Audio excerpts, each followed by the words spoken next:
Desapareció de su hogar, la llamada que fue ignorada.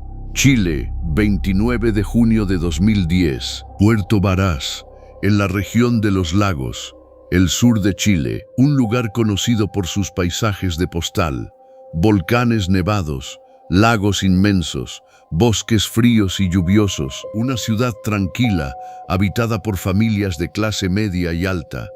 Ahí, en el exclusivo condominio Parque Stoker, se levantaba una gran casa de madera y cemento, seguridad privada, calles arboladas, un lugar donde supuestamente no pasaba nada malo. Esa mañana de martes, fría y húmeda, María Viviana Heger Macé se quedó sola en su casa. Su esposo se fue al trabajo, sus hijas se fueron al colegio. Era un día normal, pero a la 1:15 de la tarde, el esposo de Viviana recibió una llamada telefónica. Una voz masculina le dijo que tenían a su esposa, que la habían secuestrado. El esposo no le dio importancia, pensó que era una estafa telefónica, algo muy común en esa época. Ese fue el primer error en una cadena de negligencias y horrores que paralizaría a todo Chile. Cuando la hija menor de la familia regresó del colegio, la casa estaba vacía. La puerta no tenía llave. Había objetos de valor a la vista, pero faltaban un par de cosas extrañas, y Viviana se había esfumado sin dejar rastro. Comenzó así una búsqueda desesperada de 42 días. La policía revisó la casa, 1, 2, docenas de veces, hasta que 42 días después, un olor fétido reveló una verdad macabra. Viviana nunca salió de esa casa. Estuvo ahí todo el tiempo, oculta en el lugar más oscuro y asfixiante de su propio hogar. Bienvenidos a Voces Perdidas. Hoy viajamos al sur de Chile para analizar uno de los crímenes más debatidos y controversiales de Latinoamérica. Una investigación llena de errores policiales inexcusables, un sicario arrepentido, Este es el caso de Viviana Heger, un misterio donde el principal sospechoso durmió durante más de un mes bajo el mismo techo que el cadáver de su esposa. ¿Quién era Viviana Heger? Para entender este misterio, hay que mirar dentro de los muros de la casa en Parque Stoker. María Viviana Heger Macé tenía 42 años en 2010. Era contadora de profesión, pero había decidido dejar de trabajar para dedicarse por completo a su hogar y a sus hijas. Venía de una familia trabajadora y unida del sur de Chile. Sus hermanos y su madre la describían como una mujer extremadamente meticulosa, ordenada, cariñosa, siempre pendiente de cada detalle de la casa. Estaba casada con Jaime Anguita Medel, un hombre de 53 años, ingeniero civil y alto ejecutivo de una importante empresa constructora en la región Puerto Principal. Un hombre de negocios, respetado, de carácter frío, analítico y reservado. Tenían 2 hijas, Vivian, la mayor, que en ese momento estaba en la universidad, y Susan, de 14 años, que vivía con ellos y asistía al colegio alemán de Puerto Varas. Desde afuera, los Anguita Heger eran la imagen del éxito, una casa hermosa, autos del año, estabilidad económica, pero de puertas para adentro la historia era otra. La relación entre Viviana y Jaime estaba fracturada. Dormían en habitaciones separadas. La comunicación entre ellos era mínima, casi transaccional. Quienes conocían a Viviana notaban que estaba triste, que la soledad de esa casa inmensa. Había mencionado a su círculo cercano que quería separarse, que estaba cansada de la indiferencia de su marido, pero el 29 de junio de 2010 no hubo tiempo para divorcios. La rutina de esa mañana transcurrió como cualquier otra. A las 7:30 de la mañana, Jaime Anguita salió en su auto rumbo a su oficina en Puerto Montt, a unos 20 minutos de distancia. Poco después, Viviana llevó a su hija Susan al colegio. A las 8:30 de la mañana, Viviana regresó a su casa. Habló por teléfono con su madre. Una conversación normal. Planes para el fin de semana. Nada extraño. Cerca de las 9 de la mañana, el jardinero del condominio vio a Viviana por la ventana de su casa. Estaba tomando desayuno en la cocina. Llevaba puesto su pijama y una bata. Esa fue la última vez que alguien la vio con vida. Día de la desaparición. La mañana transcurrió en silencio en la casa del condominio Parque Stoker. A la 1:15 de la tarde, en su oficina de Puerto Montt, el teléfono de Jaime Anguita sonó. Era un número desconocido. Jaime contestó. Del otro lado de la línea, un hombre con voz áspera le habló. «Tenemos a su señora», le dijo. En Chile, en esa época, eran muy comunes las estafas telefónicas desde las cárceles.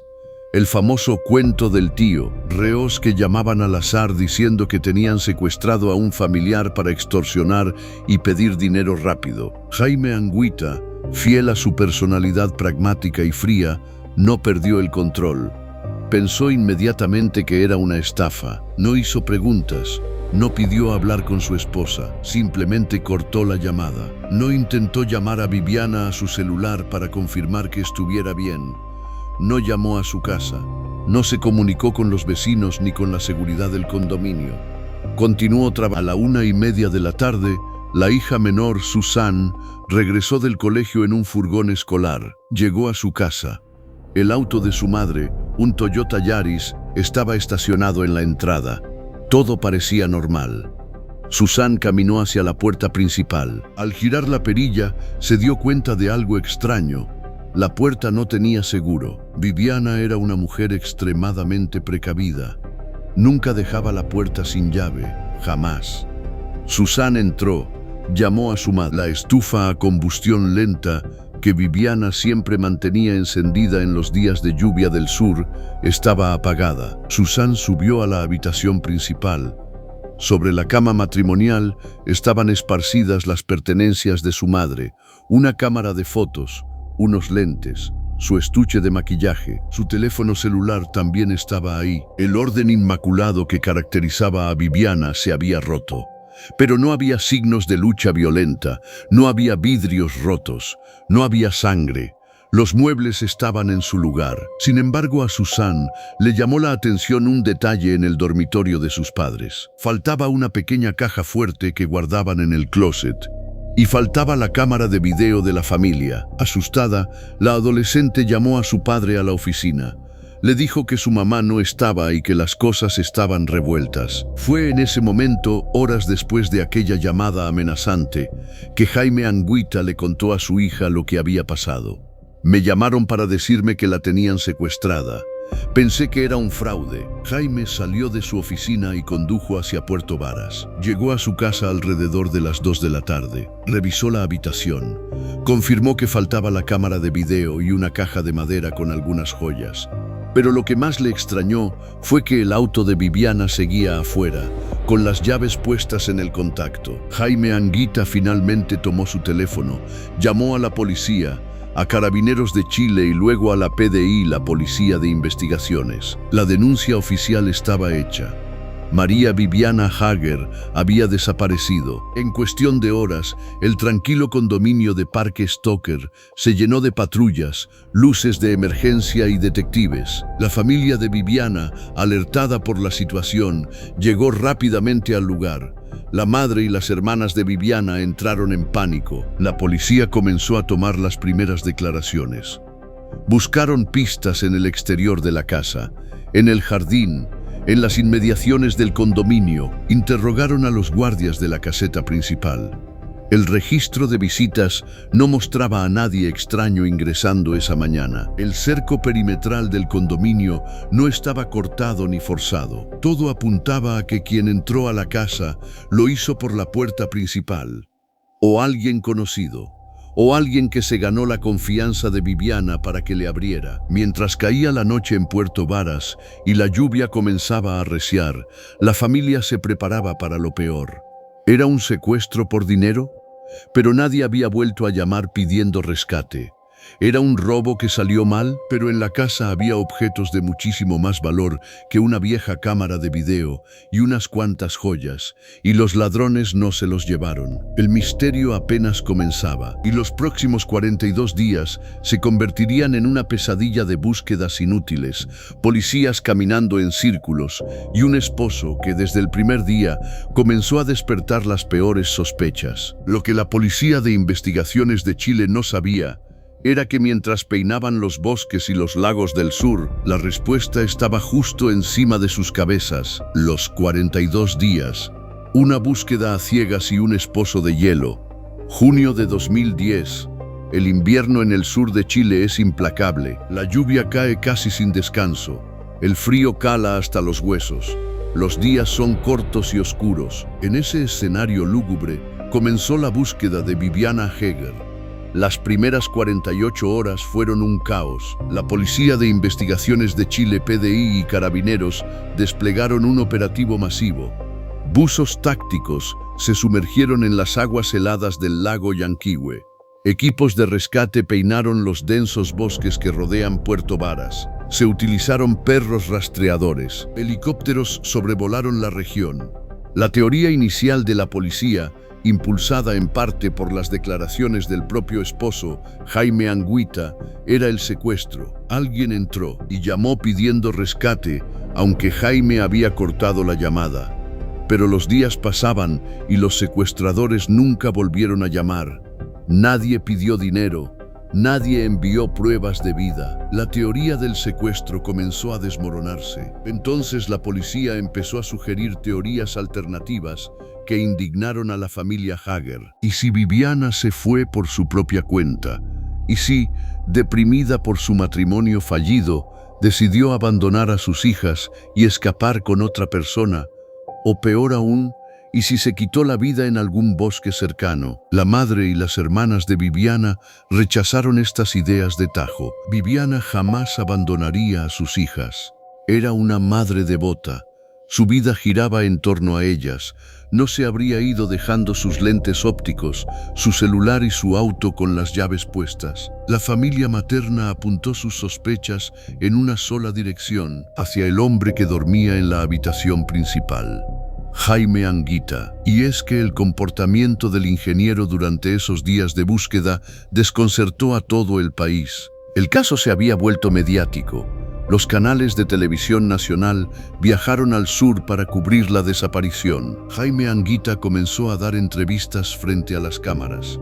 Pero no era el viudo desesperado que el público esperaba ver. Su rostro era inexpresivo, su tono de voz monótono, casi robótico. Hablaba de la desaparición de su esposa como si estuviera describiendo un problema de ingeniería en una obra de construcción. Cuando los periodistas le preguntaban cómo se sentía, sus respuestas helaban la sangre. «Yo soy un hombre racional», decía ante los micrófonos. «Llorar no sirve de nada. Las lágrimas no van a traer a mi señora de vuelta. Yo tengo que ser fuerte para mis hijas». En una entrevista particular, un reportero le preguntó si creía que Viviana estaba viva. Jaime Anguita miró a la cámara y respondió con una frialdad absoluta: «Yo ya me hice a la idea de que ella no va a volver». Apenas habían pasado un par de semanas. Aún no había cuerpo, aún no había pruebas. Pero el esposo ya hablaba de ella en tiempo pasado. Mientras el circo mediático se enfocaba en la actitud de Anguita, la policía cometía los errores más graves en la historia de la criminalística chilena. La casa del condominio Parque Stoker fue revisada, no una vez, no dos, sino, según los registros oficiales, al menos 6 veces durante esos 42 días. Equipos forenses de la PDI entraron al hogar, caminaron por la sala, por la cocina, por los baños, subieron al segundo piso, entraron a la habitación principal, el cuarto que Jaime y Viviana alguna vez compartieron. Dentro de esa habitación había un closet amplio, un vestidor o walk-in closet, y en el techo de ese vestidor había una pequeña trampilla de madera, una escotilla, una buhardilla oscura, estrecha, llena de vigas y material aislante que se extendía por encima de las habitaciones. Los detectives abrieron esa trampilla, asomaron la cabeza, alumbraron con sus linternas hacia la oscuridad. Vieron polvo, telarañas, vigas de madera. No vieron nada sospechoso y cerraron la trampilla. Nadie se subió, nadie gateó hacia el fondo del entretecho. Nadie buscó en los rincones donde la luz de la linterna no alcanzaba a llegar. Anotaron en sus informes que la casa estaba limpia. Incluso llevaron perros entrenados en búsqueda de personas. Los perros olfatearon el primer piso, Subieron al segundo piso. Llegaron hasta la habitación principal, pero inexplicablemente los guías caninos no los acercaron al closet ni los subieron al entretecho. Los días se convirtieron en semanas. 10 días, 20 días, 30 días. La desesperación de la familia Hager era absoluta. Contrataron videntes, organizaron marchas por las calles de Puerto Varas con velas y fotografías de Viviana. Pegaron carteles en cada poste, pero Jaime Anguita rara vez participaba en estas marchas. Se mantenía al margen. Iba a trabajar a su empresa constructora todos los días, como si nada hubiera pasado. Durante 42 noches, durmió justo debajo de la trampilla del closet. A medida que pasaban las semanas, un detalle comenzó a volverse insoportable dentro de esa casa. El olor, un aroma dulzón, denso y nauseabundo, comenzó a filtrarse por las paredes y el techo de la habitación principal. El olor de la muerte. Cualquier persona que hubiera sentido alguna vez el olor de un cuerpo humano en descomposición lo habría reconocido de inmediato. Pero cuando las hijas o los familiares que visitaban la casa preguntaban por ese hedor, Jaime Anguita tenía una respuesta rápida y racional. «Son ratones», decía. «Con este frío de invierno, los ratones se meten al entretecho y se mueren. Ya puse veneno. Es normal en estas casas de madera». Y la policía le creyó, o peor aún, los policías que volvieron a entrar a la casa en las últimas semanas de búsqueda sintieron el olor, pero asumieron, al igual que el dueño de casa, que se trataba de roedores muertos. Nadie levantó la mirada, nadie abrió la trampilla por segunda vez, hasta que llegó el martes 10 de agosto de 2010, 42 días exactos desde que Viviana Hager desapareció mientras tomaba desayuno en pijama. Ese día, el castillo de naipes y mentiras se vendría abajo, no por una brillante deducción policial, no por una confesión, sino por una llamada telefónica del propio Jaime Anguita. El hombre de hielo finalmente había encontrado algo, y lo que revelaría ese día cambiaría la historia criminal de Chile para siempre. El hallazgo. La escotilla y la teoría absurda. Martes 10 de agosto de 2010. Han pasado 42 días de angustia, marchas, excavaciones y teorías. El reloj marca la 1:30 de la tarde. El teléfono suena en el cuartel de la Policía de Investigaciones, PDI, de Puerto Varas. El detective a cargo contesta la llamada. Al otro lado de la línea, la voz inconfundible, calmada y fría de Jaime Anguita. «Encontré a Viviana». El detective se queda paralizado. «¿Dónde está don Jaime?», pregunta. «Está aquí, en la casa, en el entretecho». Las patrullas salen a toda velocidad hacia el condominio Parque Stoker. Las sirenas rompen la tranquilidad del mediodía.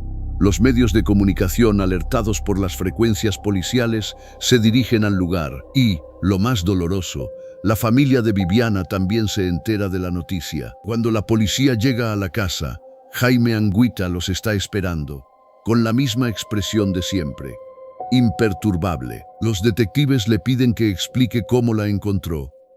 Jaime explica que esa mañana el olor en la habitación principal se había vuelto absolutamente insoportable. Ya no podía ignorarlo, ya no podía culpar a los ratones. Así que, según él, tomó una linterna, fue al closet, abrió la pequeña escotilla de madera del techo, puso una escalera y subió la cabeza. El entretecho de la casa no era un ático habitable, era un espacio oscuro, lleno de vigas de madera cruzadas, suelo inestable. Anguita cuenta que alumbró con su linterna hacia el fondo, hacia el rincón más alejado e inaccesible del entretecho, y ahí, a unos metros de distancia, en la penumbra vio un bulto. Reconoció la ropa de su esposa, bajó la escalera, cerró la escotilla y llamó a la policía. Los peritos de la PDI, los mismos que habían revisado esa casa semanas atrás, no pueden dar crédito a lo que escuchan. Suben al segundo piso, abren la escotilla y ahí está. El cuerpo de María Viviana Hager Macé estaba en posición fetal, acostada sobre su lado derecho, con la misma ropa que llevaba el día de su desaparición, en un avanzado y terrible estado de descomposición. Para llegar hasta donde ella estaba, los peritos tienen que gatear, arrastrarse por encima de las vigas, respirar el polvo y la lana de vidrio. Es un lugar angosto, difícil de transitar incluso para un hombre fuerte. ¿Cómo llegó Viviana hasta ese rincón oscuro? Afuera de la casa, el caos es total. La madre de Viviana, Delia Macé, y sus hermanas llegan corriendo al condominio. Las cámaras de televisión en vivo captan uno de los momentos más desgarradores de la televisión chilena. La madre de Viviana, llorando a gritos, intenta saltar el cerco de la casa. Apunta con su dedo tembloroso hacia la puerta, hacia Jaime Anguita, y grita con todas sus fuerzas: «Tú la mataste, tú me la mataste, desgraciado. Yo sé que fuiste tú». La policía tiene que contener a la familia. El cordón por el cuerpo de Viviana es bajado del entretecho con inmensa dificultad. Lo envuelven y lo suben a la furgoneta del Servicio Médico Legal SML. El país entero está en shock. La policía chilena es el hazmerreír de la prensa internacional. ¿Cómo es posible que hayan buscado a una mujer por todo el sur de Chile durante 42 días, usando helicópteros y buzos, cuando su cadáver siempre estuvo a 3 metros de la cama de su esposo? El prefecto de la PDI tuvo que salir a dar la cara. Admitió que sus hombres abrieron la escotilla semanas antes, pero que, como estaba oscuro y no vieron nada a simple vista, no ingresaron. Una negligencia imperdonable que destruyó pruebas biológicas, borró huellas y permitió que el cuerpo se deteriorara hasta un punto casi irreconocible. Pero la negligencia policial no terminó en el entretecho. Apenas estaba por comenzar su segundo acto. La autopsia. El cuerpo de Viviana ingresó al Servicio Médico Legal. Se esperaba que los forenses aclararan. Días después, el primer informe de la autopsia preliminar se filtra a la prensa, y la conclusión deja a la familia Heger y a la opinión pública sin palabras. El SML determina que no hay intervención de terceros. Según los médicos forenses iniciales, el cuerpo de Viviana no presentaba lesiones traumáticas evidentes. No había huesos rotos, no había marcas de estrangulamiento claras debido al estado de descomposición, no había impactos de bala ni heridas por arma blanca. ¿Y de qué murió entonces? La policía y algunos peritos comienzan a construir la teoría más absurda e insultante para la memoria de la víctima. La teoría del suicidio. Sugerían que Viviana, deprimida por su matrimonio, había decidido quitarse la vida. Encontraron restos de un herbicida agrícola en su sistema, un veneno tóxico. La narrativa oficial que intentaron instalar fue la siguiente: Viviana Hager, la mañana del 29 de junio, decidió morir. Dejó su auto afuera con las llaves puestas para despistar. Escondió ella misma la caja fuerte y la cámara de video, objetos que, por cierto, nunca aparecieron. Tomó una botella de veneno, caminó hasta su habitación, abrió la escotilla del techo, subió una escalera, se metió al oscuro y sucio entretecho, se gateó sobre las vigas de madera y la lana de vidrio hasta el rincón más oscuro para asegurarse de que nadie la encontrara, y allí, en la más absoluta soledad y oscuridad, se bebió el veneno, se acurrucó en posición fetal y esperó la muerte, sin dejar una sola nota de despedida para sus hijas, a las que adoraba. La familia estalló en rabia. La abogada de la familia Hager destrozó la teoría en televisión. Una mujer no se suicida arrastrándose en la mugre de un entretecho, argumentó. Una mujer que se suicida busca su cama, busca un lugar digno. No se esconde como un animal herido para pudrirse sobre la cabeza de sus hijas. Además, faltaba un detalle gigantesco. Si se tomó el veneno estando en el entretecho, ¿dónde estaba la botella? No había ningún envase, vaso o frasco junto al cadáver. Alguien tendría que haberle dado el veneno, o alguien se llevó la botella después de que ella murió. Y luego estaba la misteriosa llamada telefónica del secuestro. La llamada que Jaime Anguita recibió el mismo día de la desaparición. Si fue un suicidio, ¿quién llamó para decir «tenemos a su señora»? Fue una casualidad cósmica que un reo al azar llamara intentando estafarlo justo el día y a la hora en que su esposa decidía subir al techo a quitarse la vida. Era matemáticamente imposible. El sentido común gritaba que Viviana fue asesinada. y que su asesino o quien escondió el cuerpo conocía perfectamente la casa, pero el servicio médico legal y la fiscalía se estancaron, sin pruebas físicas contundentes que apuntaran directamente a Jaime Anguita, y con una autopsia inicial que hablaba de suicidio. El caso entró en un punto muerto. Jaime Anguita continuó su vida. Se quedó con la custodia de su hija menor, mantuvo su silencio y su frialdad. Pasaron los meses, pasaron los años, 2011, 2012, 2013. La familia de Viviana luchaba incansablemente para que el caso no se cerrara. Contrataron peritos privados, exigieron exhumaciones, un segundo peritaje forense a cargo de la brillante doctora Vivian Bustos. Finalmente descartaría la ingesta de veneno y concluiría que Viviana fue asfixiada con una bolsa o un cojín. Muerte por asfixia por sofocación. Intervención de terceros confirmada, pero aún así no sabían quién lo hizo. ¿Fue Jaime? ¿Contrató a alguien?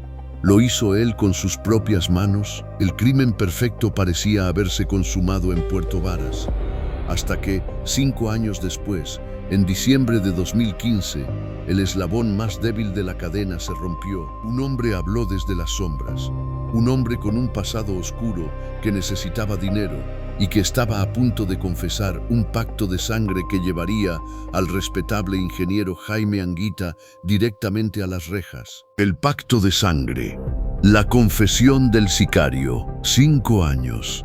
Ese fue el tiempo que el asesino de Viviana Hager caminó libre por las calles del sur de Chile. De 2010 a 2015, el caso estuvo envuelto en una neblina de impunidad. Jaime Anguita continuó su vida con normalidad, criando a su hija menor, trabajando en su empresa, manteniendo su inquebrantable máscara de frialdad. La familia de Viviana, liderada por su madre y sus hermanas, nunca dejó de luchar, nunca dejaron de señalar a Anguita, pero sin pruebas físicas contundentes que lo ubicaran asfixiando a su esposa o subiéndola al entretecho, la fiscalía tenía las manos atadas. El crimen perfecto, o eso parecía.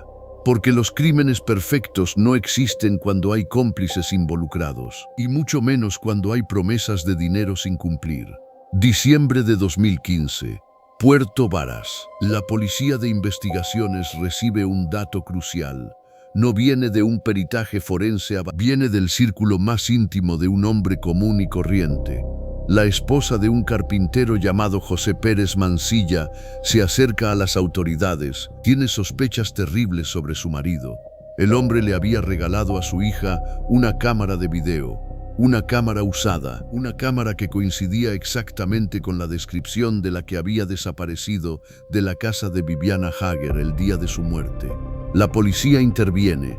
Investigan los antecedentes de José, pero lo más importante, era un ex empleado de Jaime Anguita.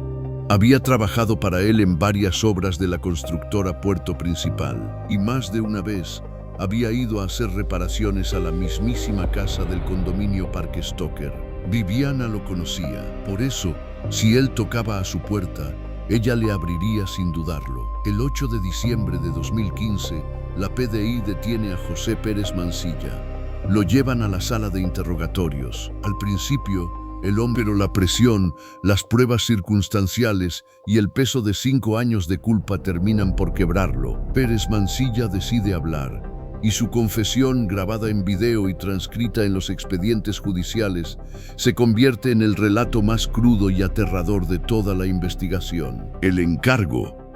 Pérez Mansilla se sienta frente a los detectives y comienza a desarmar la coartada de Jaime Anguita, pieza por pieza. Según su declaración oficial, él no actuó solo, él fue contratado, fue un sicario a sueldo. Don Jaime me mandó a matarla, confiesa el carpintero. El relato fluye con una precisión escalofriante. Pérez Mansilla asegura que Anguita lo contactó semanas antes del crimen. Le dijo que tenía un problema con su esposa, que quería deshacerse de ella, y le ofreció dinero, 5 millones de pesos chilenos, una suma que para un trabajador humilde representaba una fortuna. Anguita supuestamente le dio instrucciones precisas, cómo entrar, a qué hora, qué hacer para que pareciera un robo, y le prometió que si lo hacía bien, no habría problemas. El día del asesinato, 29 de junio de 2010. Según la confesión del sicario, la mañana transcurrió exactamente como Anguita lo había planeado. Anguita salió a trabajar a las 7:30. Viviana fue a dejar a su hija al colegio. A las 8:30, Viviana regresó a casa y se puso su pijama. Poco después, Pérez Mansilla llegó al condominio, burló la seguridad o simplemente entró porque conocía el lugar. Caminó hasta la puerta principal, tocó. Viviana Hager miró por la ventana. Vio al carpintero de su esposo, un hombre de confianza. Quitó el seguro y le abrió la puerta. El error más fatal y trágico de su vida. Pérez Mansilla entra. Según su escalofriante relato, la intercepta rápidamente, la toma por la espalda, la inmoviliza. Viviana lucha, intenta defenderse, pero el hombre es más fuerte. La lleva hacia la habitación principal en el segundo piso. Allí la arroja sobre la cama, la misma cama donde la policía y la familia buscarían respuestas semanas después. Pérez Mansilla la sofoca hasta que Viviana deja de moverse, hasta que exhala su último aliento. Pero el trabajo no estaba terminado. Había que esconder el cuerpo, y Anguita le había dicho exactamente dónde. El sicario toma el cuerpo inerte de Viviana, se dirige al closet de la habitación, abre la escotilla del techo, sube al entretecho, arrastrando el cadáver de la mujer que acaba de asesinar. Gatea por la lana de vidrio, llega hasta el rincón más alejado y oscuro. Ahí la deja en posición fetal. Toma la cámara de video de la familia, toma la pequeña caja fuerte del closet que supuestamente Anguita le dijo que se llevara como parte del pago o para simular un robo. Revuelve algunas cosas sobre la cama para que parezca que hubo un forcejeo o un registro. Sale de la casa por la puerta principal y en un descuido que le costaría caro, deja la puerta sin seguro. Se aleja del condominio. Horas más tarde, cumple con el último requisito de su espeluznante contrato. Busca un teléfono público, marca el número de la oficina de Jaime Anguita en Puerto Montt. Anguita contesta. Pérez Mansilla pronuncia la frase acordada. Tenemos a su señora. Anguita, sabiendo perfectamente que su esposa yace muerta en su propio entretecho, cuelga el teléfono. Finge pensar que es una estafa y deja que el teatro comience. El arresto de Jaime Anguita. La confesión de Pérez Mansilla es una bomba atómica. Explica absolutamente todo. ¿Por qué las cerraduras no estaban forzadas? ¿Por qué faltaban solo la cámara y la caja fuerte? ¿Por qué el perro de la familia no atacó al intruso? ¿Y por qué Jaime Anguita se mostró tan frío y desconectado desde el primer día de búsqueda? La fiscalía no pierde un segundo más. Tienen el testimonio del autor material, tienen el móvil del autor intelectual. 8 de diciembre de 2015. La madrugada en Puerto Varas es interrumpida por un operativo relámpago. La PDI llega a la casa de Jaime Anguita, el hombre intocable, el ingeniero frío y calculador. Los detectives le leen sus derechos, lo esposan, lo sacan de su casa y lo suben a una patrulla policial. Las imágenes se transmiten en vivo por todos los noticieros matutinos del país. Jaime Anguita, vestido con una chaqueta gruesa, con el rostro serio y la mirada perdida, caminando rodeado de policías. Había tenido razón desde el primer día.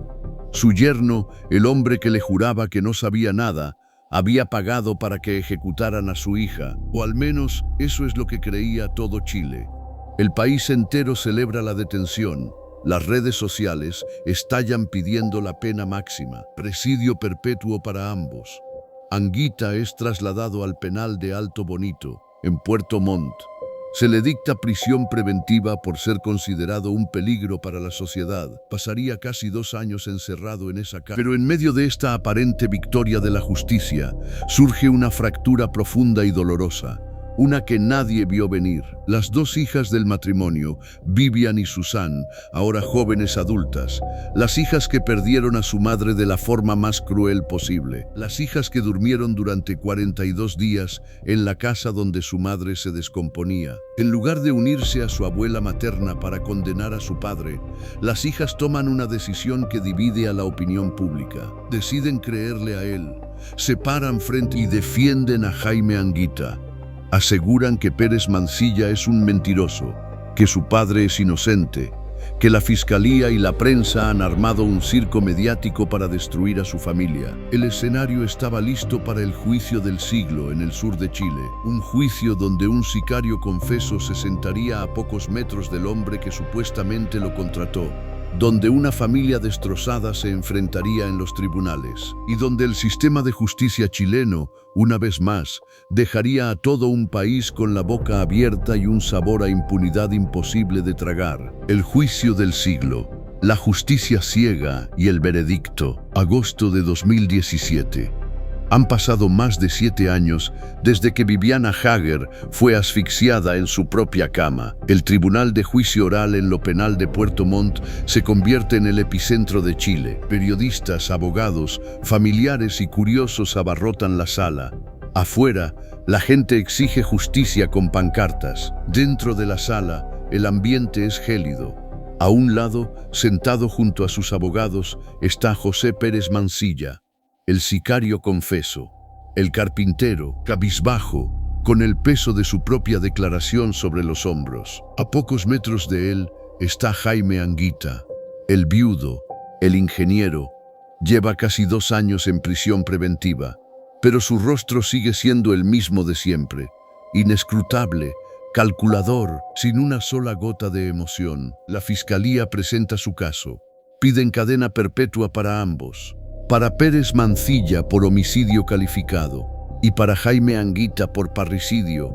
Al ser el autor intelectual, muestra los errores de la policía, expone la frialdad del esposo y su extraña falta de interés en buscar a Viviana durante esos 42 días. Pero en el sistema judicial, la frialdad no es un delito y el comportamiento extraño no es una prueba física. La defensa de Jaime Anguita, liderada por abogados de altísimo nivel, lanza su contraataque. Su estrategia es simple y devastadora: destruir la credibilidad del sicario. Argumentan que José Pérez Mancilla es un mentiroso, que entró a la casa, que su única intención era robar, que Viviana lo sorprendió robando la cámara y la caja fuerte, y que, para silenciarla, la mató. Según la defensa de Anguita, Pérez Mancilla inventó la historia del asesinato por encargo para vengarse de su exjefe, o tal vez para conseguir una rebaja en su condena al colaborar con la fiscalía. El momento más tenso del juicio llega con los testimonios de las hijas. Vivian y Susan, las hijas de Viviana y Jaime, suben al estrado. Para dolor absoluto de la familia materna de Viviana, las jóvenes testifican a favor de su padre. Aseguran que él era un buen hombre, que el matrimonio tenía problemas normales, pero que él jamás habría mandado a matar a su madre, que la única víctima de un complot policial y mediático era Jaime Anguita. La madre de Viviana, Delia Macé, escucha estas palabras con el corazón roto. Sus propias nietas defendiendo al hombre que ella considera el asesino de su hija. El juicio se extiende por semanas. Se presentan más de 80 testigos, peritos forenses, policías que admiten su negligencia. Todo Chile contiene la respiración esperando la decisión final. El veredicto que rompió a Chile. 28 de septiembre de 2017. Los 3 jueces del tribunal entran a la sala. Las cámaras de televisión transmiten en vivo para todo el país.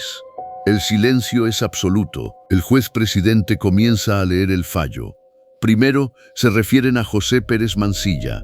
El tribunal lo encuentra culpable, pero no de homicidio por encargo.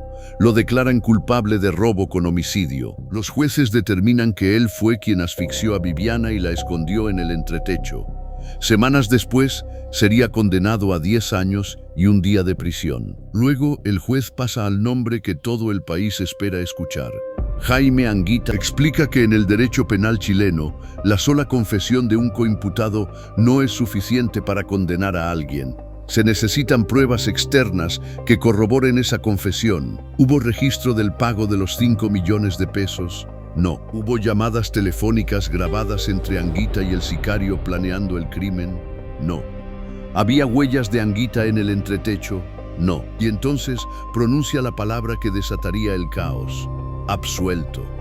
Jaime Anguita es declarado inocente de todos los cargos por falta de pruebas. El tribunal ordena levantar inmediatamente la prisión preventiva y decretar su libertad absoluta. La libertad y la fractura. La sala de audiencias explota. Delia Macé, la madre de Viviana, se derrumba.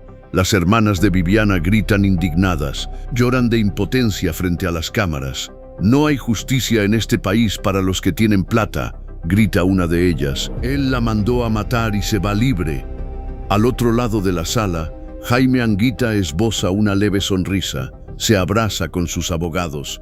Se abraza con sus hijas, Vivian y Susan, que lloran de alivio. Esa misma tarde, Anguita sale caminando por la puerta principal del tribunal. Es un hombre libre. La justicia ha dicho que él no tuvo nada que ver con el asesinato de su esposa, a pesar de que durmió 42 días bajo su cadáver putrefacto. A pesar de que el asesino era su propio empleado. A pesar de todo, la impunidad legal se había sellado, pero la condena social lo perseguiría para siempre. El caso hoy, en marzo de 2026, han pasado casi 16 años desde el asesinato de Viviana Hager. La herida en el sur de Chile sigue abierta. Jaime Anguita, tras ser liberado, intentó rehacer su vida. En 2019, en una jugada que indignó aún más al país, demandó al Estado chileno. Exigió una indemnización millonaria por los casi 2 años que pasó en prisión preventiva, argumentando daño moral y lucro cesante. Pero la justicia rechazó su demanda. No recibió dinero del Estado. Hoy vive alejado de las cámaras, manteniendo un perfil extremadamente bajo. La relación con sus hijas se mantuvo intacta.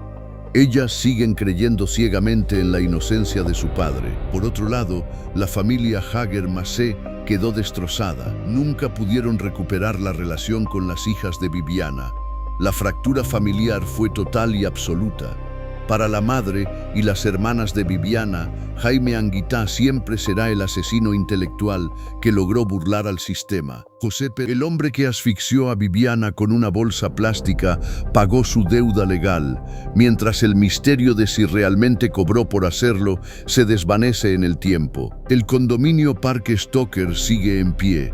La casa de madera donde ocurrió el horror fue vendida. El fatídico entretecho, la escotilla, el closet, todo sigue ahí, mudo testigo de una mañana de junio donde la confianza fue pagada con la muerte. El caso de Viviana Hager es una herida en la historia criminal de Latinoamérica. Nos dejó lecciones dolorosas, nos demostró que la negligencia policial no solo retrasa la justicia, sino que puede destruirla por completo. Nos enseñó que un comportamiento frío no es prueba suficiente para un juez, aunque grite culpabilidad ante la sociedad. Pero sobre todo, nos recordó que detrás de los titulares, los juicios y las teorías, hay una mujer que solo quería una vida tranquila junto a sus hijas. Una mujer que confió en quien llamó a su puerta, y que terminó siendo olvidada en la oscuridad del techo de su propio hogar. Si este caso te generó impotencia, no estás solo. Todo un país sintió lo mismo. Gracias por acompañarme en este análisis profundo. Mantengamos viva la memoria de quienes ya no pueden hablar. Nos vemos en el próximo episodio de Voces Perdidas. Si esta historia te impactó, suscríbete al canal. Cada semana subimos casos reales de personas desaparecidas en Latinoamérica, historias que no deben ser olvidadas, voces que merecen ser escuchadas. Déjanos en los comentarios desde dónde nos estás viendo y qué caso te gustaría que investiguemos. Nos vemos en el próximo video. Esta historia está basada en hechos reales, pero los nombres han sido cambiados